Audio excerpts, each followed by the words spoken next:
Samahan niyo ako ngayon dito sa Yambo Lake sa San Pablo, Laguna.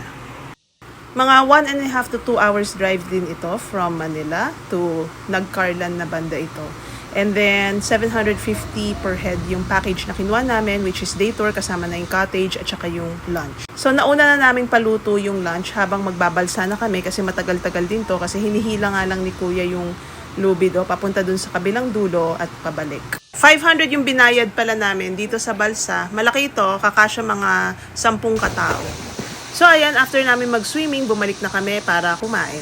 At talaga naman nasarapan ako sa luto nila dito, lalo na yung sinigang, which is bihira ako nang matikman yung ganitong klaseng luto sa Maynila.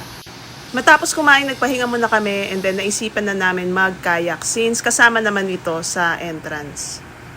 Kami lang pala yung guest nung pumunta kami, so naka-only kayak kami, dito kami nag-enjoy talaga. And then malinis naman yung CR, may tissue, may shower, kompleto, kaya sulit na sulit yung punta namin dito. Thank you!